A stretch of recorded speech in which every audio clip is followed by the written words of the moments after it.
Very good morning to all my dear friends. I am Prashant Pavani and I want to welcome all of you to StudyIQ. I hope you are doing good. Be brave, take risks. Nothing can substitute experience. This is very rightly said by Paulo Coelho. Do you agree with this thing? If you ask me personally, then yes.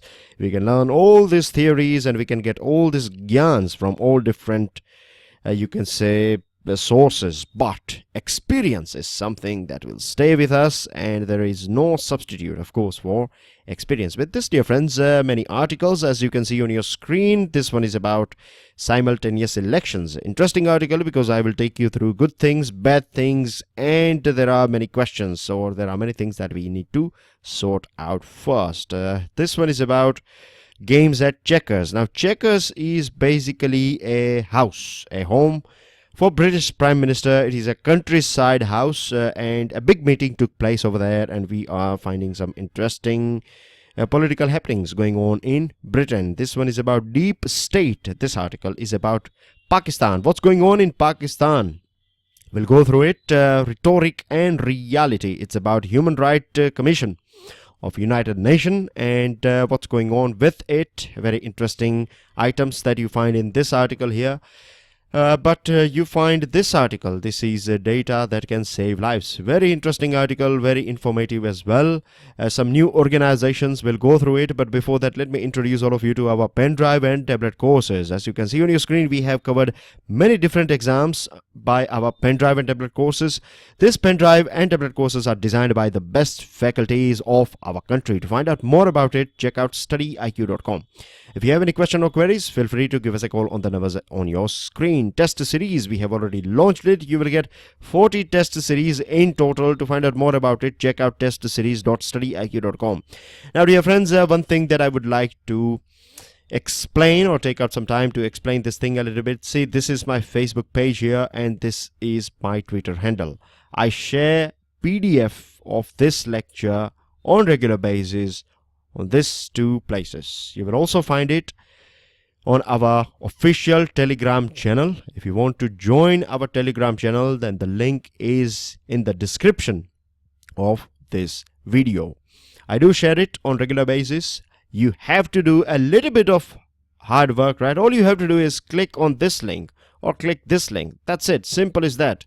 Or what you can do is you can hit like, or you can follow me on my Facebook, and you will get all important updates that are coming from me. So it would be easy for you to download the PDF. I am explaining this thing is because I do get message on regular basis, students struggling to find PDF, and it is also a request to my regular students that please do help. If you find a comment someone is asking for, see, as you can see that I am preparing lecture, and I do understand that you are studying as well. But whenever you see any sort of comment that students asking for this PDF, can I please request you guys to share that link with those students, because they are new with this analysis. With this, don't forget to share it with other people, and don't forget to hit the like button if you have learned something from today's discussion. Now let's analyze things in detail. Poll position.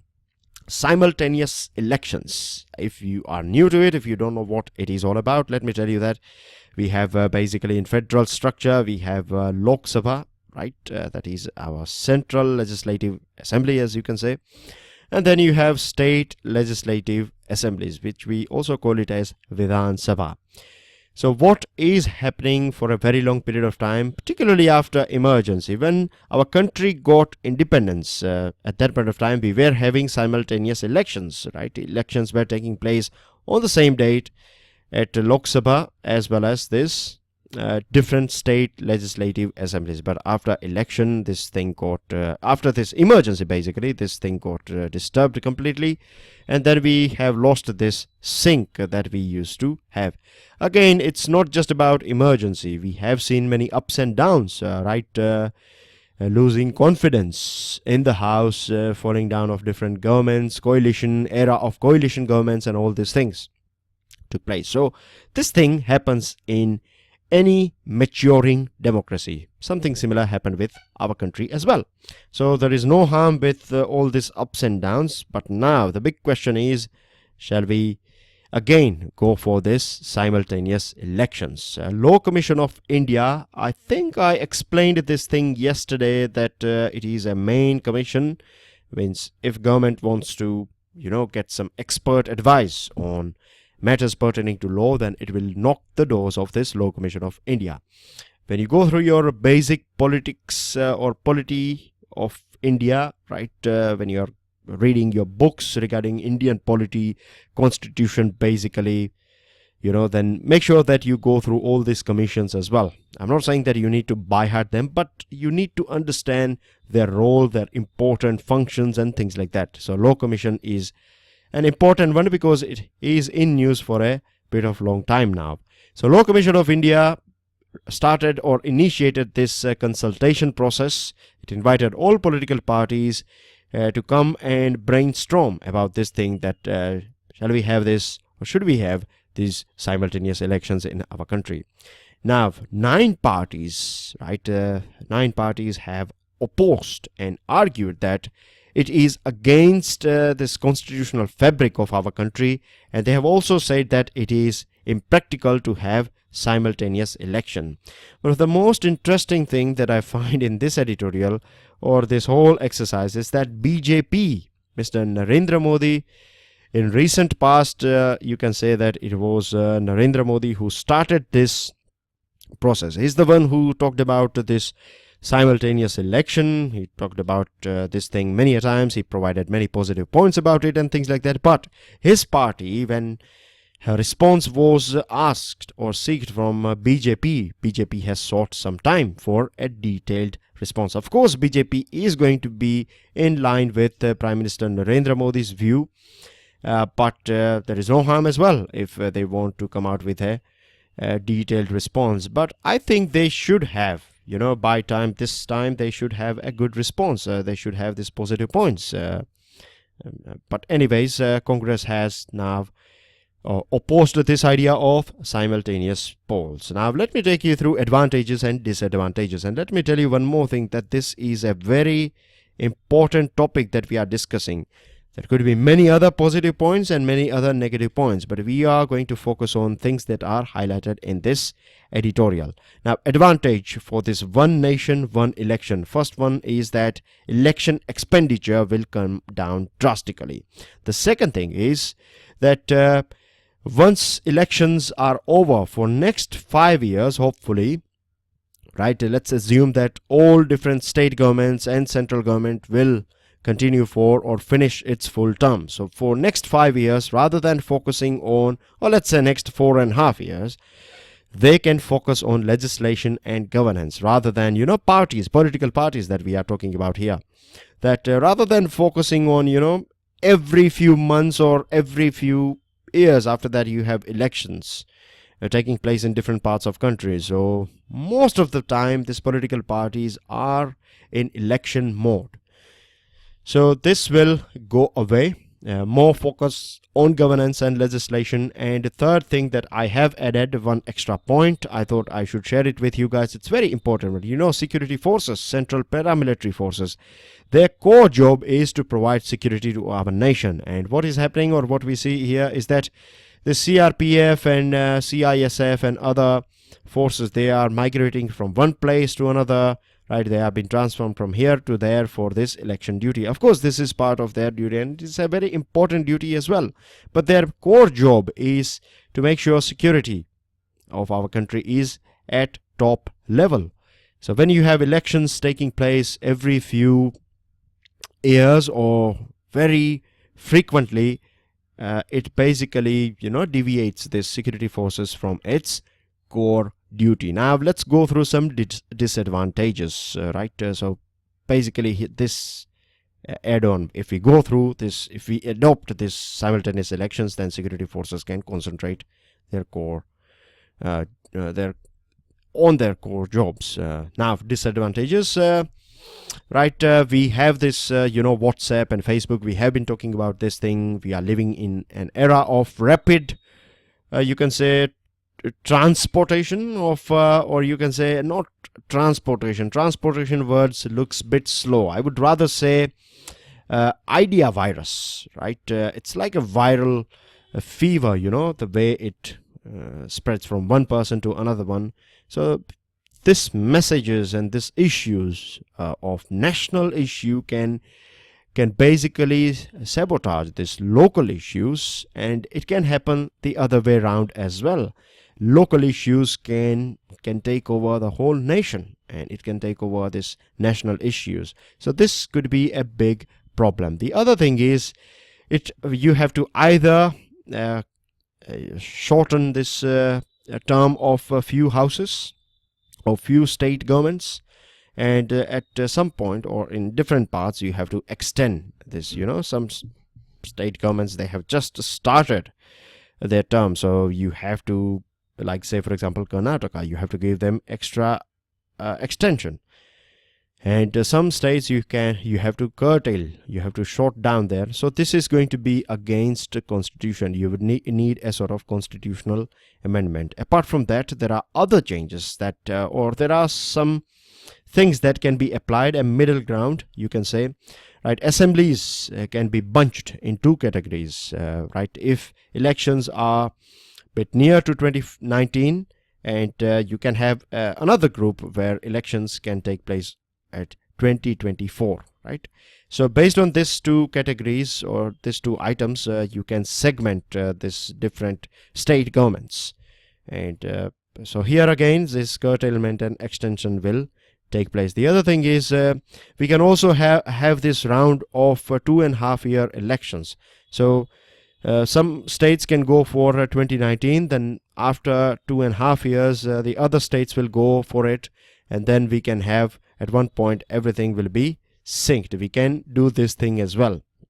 One more suggestion that has been suggested by experts is that we need to have this constructive vote of no confidence. What it is all about? Constructive vote of no confidence means that if a chief minister is, or a political leader is been you can say has lost this confidence of the house, then rather than forming a rather than going for election, we can have or this house should basically come out with or support an alternative. There should be an alternative of this chief minister who is stepping down. So in this way, this house will not be dissolved and it will continue with a new leader. So this is a constructive vote of no confidence. And if a midterm election has to be held, then the term of the house should be left with this was a big question raised by, I think, DMK. They said that what will happen if say for example if this central government will lose confidence of the house, whole country will go for election again. Of course this is not possible, isn't it? This is something that cannot be, this is not practical. So it is suggested that what we can do is, if a new government comes in, then this new government will continue. Say for example you have already finished 4 years of your tenure and now you lose confidence. So the new government, if it is formed, if elections are conducted, then this new government will run for only 1 year or whatever time is left. So this is a suggestion, but the big thing is that we can do all these things without simultaneous elections, and there are many reforms that we need to do. There are many reforms that can be, like black money is there, horse trading, all these things are big problems. We need to reform these things as well. This reminder of its tenure, this constructive vote of no confidence, we don't need simultaneous polls for it. This can be done as well without simultaneous polls. So we need to think about it, and political parties need to think about this thing as well. Now, game at checkers. This one is about easy to understand one. Basically, I told you this thing that David Davis, he resigned from this cabinet of Britain, and he has and his deputy Steve Baker has resigned as well. And what we find today is that Foreign Secretary Boris Johnson is a very famous person. He was mayor of London earlier on, then he became this Foreign Secretary under this Theresa May's government, and he has resigned as well. And the basic reason is that they are not in line with Theresa May's viewpoint. Now, what Theresa May government is trying to achieve here is basically they are these cabinet members are, this ones who are not happy with this, naysayers, and the one you have this yes sayers. So this A-sayers, they are saying that we need to follow a new method to sort out this trade issues between EU and UK. So if anything goes wrong between, or if there are any disputes, right, then this joint committee of UK and EU will together sort out this disputes. And the other thing is that the document also says that EU, that is European Union's case laws, will be applied on this common rule book. So Boris Johnson has said that this is basically colonizing UK, right? European Union colonizing UK. So this is one of the main reasons why they have resigned, and this is going to be a big problem for Theresa May as well. So far, things are all right, but problems are brewing in UK. Moving on, deep state, deeper problems. Very important for us because elections are going to take place. General election is going to take place in Pakistan on 25th July. Now, the thing is, there are 4 fundamental things that are going to stay as it is, even whatever the outcome of election. The first one is that military-led establishment. The establishment that is made up of Pakistani army and ISI. They are the ones who are going to continue to hold this proper real power as far as Pakistan is concerned. Point number 1.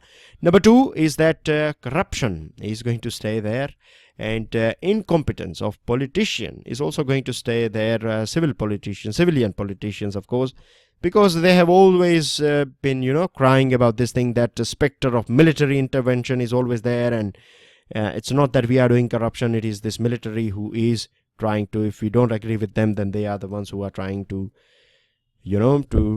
bring us down and throw this blame on us and things like that. So incompetency of politicians is something that is going to stay there.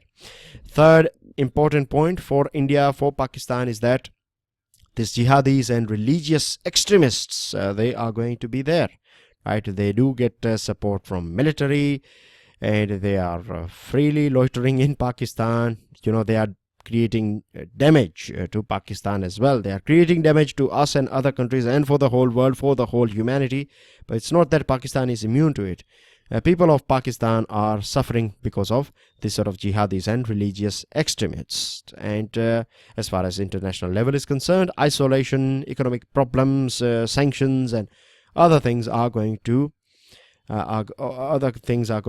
haunt Pakistan for a very long period of time. Now, Nawaz Sharif, recently this this case is going on against him, corruption case, and he has said this. He has basically said that this is all, it's all politics, right?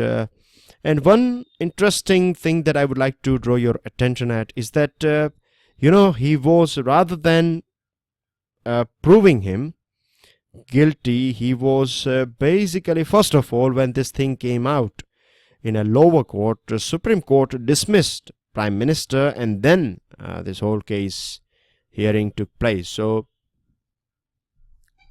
this is again a very, you can say, a very dark thing that is going on here, isn't it? Because Chief Justice of Pakistan, Saqib Nisar, you find him everywhere. When I say everywhere, I mean to say that he is he's talking about dams, he's talking about hospitals, water scarcity, he's interfering with mental hospitals and prisons, and there is a long list. So he's basically doing things that are not supposed to be done by Chief Justice of any country, right? His main job is to make sure this justice delivery system is working fine in Pakistan, but he is stepping out of his, you can say, his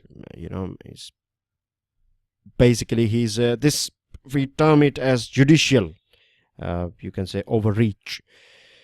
Then you have one more interesting thing regarding Nawaz Sharif case is that Supreme Court invited military intelligence and ISI to investigate his money trial of this properties in London. So this is again a big red flag. Moving on to another items, as far as this productivity or exports or manufacturing is concerned, Pakistan is a big failure, and one of the main reasons is that poor human capital development and failure to attract investment. No country would be inclined to invest in a country that has that is going through this sort of attacks and troubles and things like that. And we find corruption in our country as well. We find corruption in one of the best country in the world, Iceland, or you find corruption in China as well. But nothing is as bad as things going in Pakistan. Pakistan is 6th largest country in the world, 6th largest army. It has got one of the largest nuclear arsenals in the world, bit bigger than us. But you find a high infant mortality rate. 1/3 of its children between 5 to 15 are out of school. GDP rates and other figures are very bad if you go through World Bank's data. So this is unfortunate, you can say, period of Pakistan.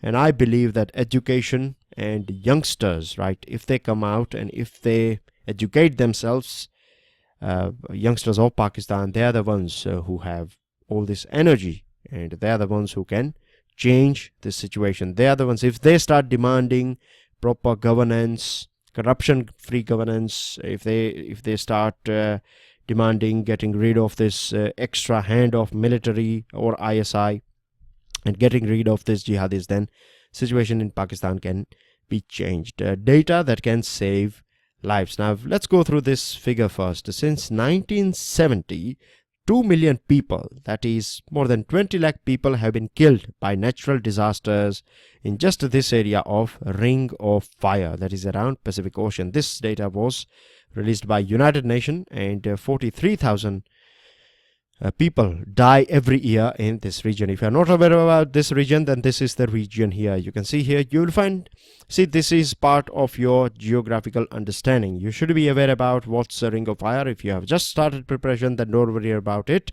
As you will read NCERTs, you will come across this Ring of Fire.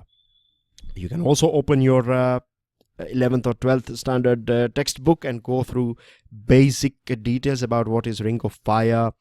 You can also Google it if you want to, right? But make sure you are familiar with important things associated with this Ring of Fire. It's associated with this tectonic plates and converging boundaries and diverging boundaries and shifting boundaries and things like that. Now this whole ring that you can see here, right? You see countries of South America, countries that are sharing its border with Pacific Ocean. And this is the reason why it is called Pacific Ring of Fire, because it is basically surrounding this Pacific Ocean. So you have this part of Mexico and United States of America, Canada. Then you come here, you have Japan. Sorry about that. You have Japan over here. Then you have Indonesia and other countries. Now, recently, you know, this we have launched a special video on Bali. This Mount Agung. There was a big blast in Mount Agung. Tsunamis in Japan is a very common thing that you read in newspapers. I think it was in 2017. There was a big earthquake in Mexico. You find other sorts of natural disasters taking place in. There was a big one in Christchurch. That is a place in New Zealand. So what I'm trying to say here is that this belt here is a belt where maximum amount of earthquakes takes place. You find tsunamis, you find earthquakes, volcanic eruptions, you find active volcanic mountains in this belt, and the geographical reason is behind it, right? So this is Pacific Ring of Fire. Now in 2004, I'm sure you all are aware about this thing, right? We were hit by this tsunami in Indian Ocean. The epicenter was here, and these are the red ones are the countries that were severely affected by this tsunami. You know, so many people died in our country. Somewhere around 18,000 people lost their lives because of this Indian Ocean tsunami. So what can be done about it? How we can save lives? Data, right? Early spreading of information, real-time information sharing, and early warning systems, and this sort of things are very important, isn't it? So United Nations Development Program has partnered with this National Disaster Loss and Damage database with 16 countries, and in 2015 it also launched this UNDP launched this Global Center for Disaster Statistics. What basically these institutions are doing is they are collecting big data on various different things, how many people are living nearby coastlines, number of earthquakes, and so many different items, right, are collected. And it's not just official data, right? They do collect items from social media and other things. So big data, and then they analyze this thing, and based on this thing they come out with this early warning system, or you can say predictions, how to share information and all these things.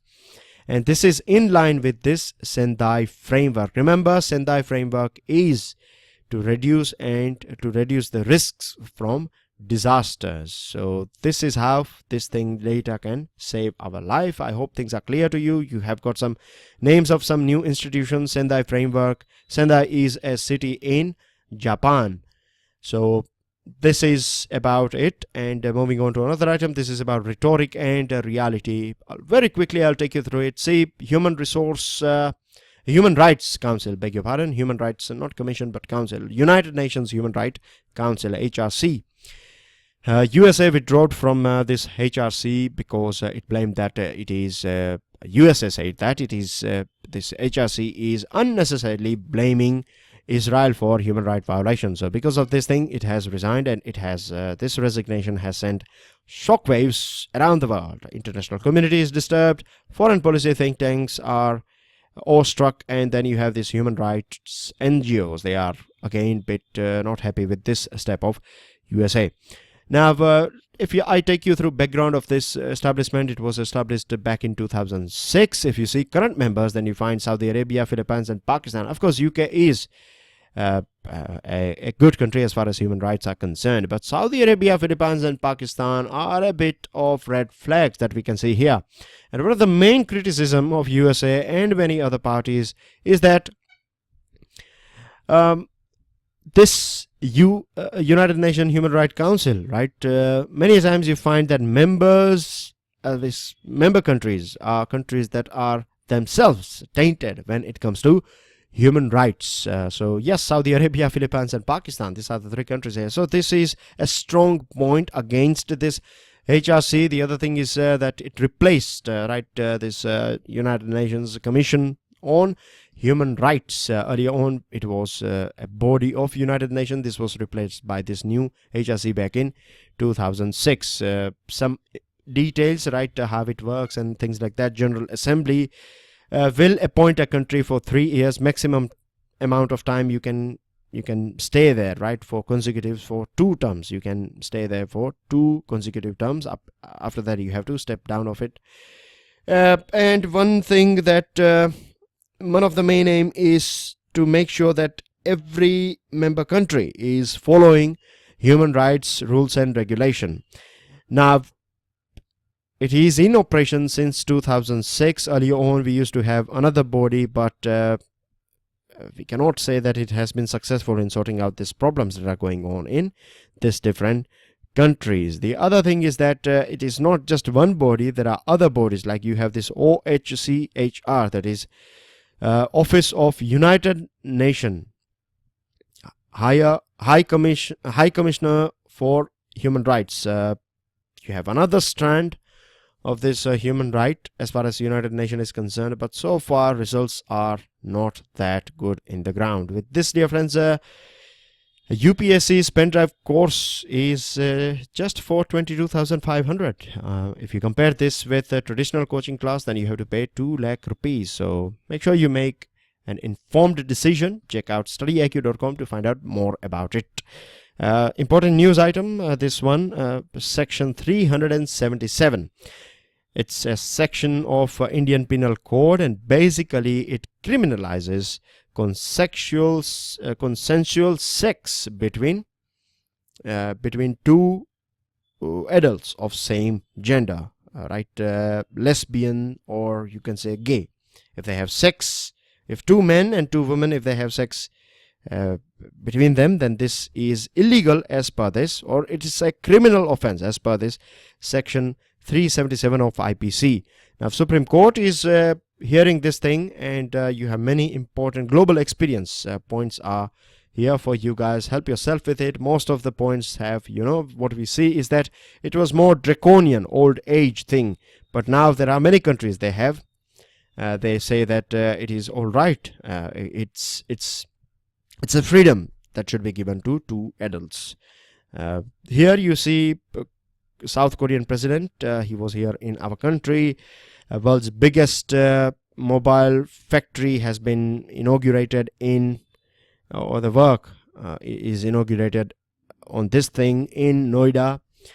You can see here that we have decided that we are going to elevate our business ties. We are going to increase our bilateral trade, and other important points are given here, right? Very important things. I'm sure if you are following PIB analysis, then I have explained things in detail over there.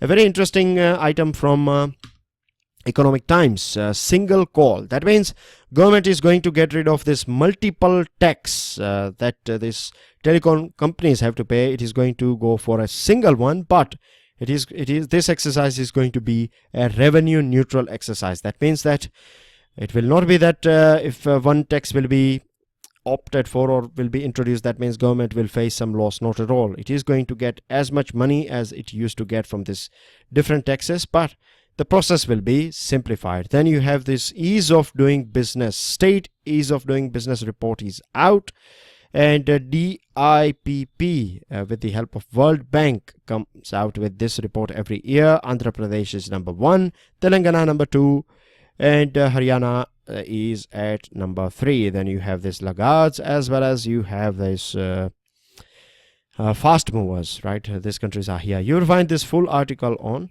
Economic Times. And this, dear friends, are your answers. These are your new questions. That's everything in today's discussion. Don't forget to hit the like button, share this lecture with other people. Check out StudyIQ.com to find out more about our pen drive and tablet courses. Enjoy your day. God bless you all. Jai Hind.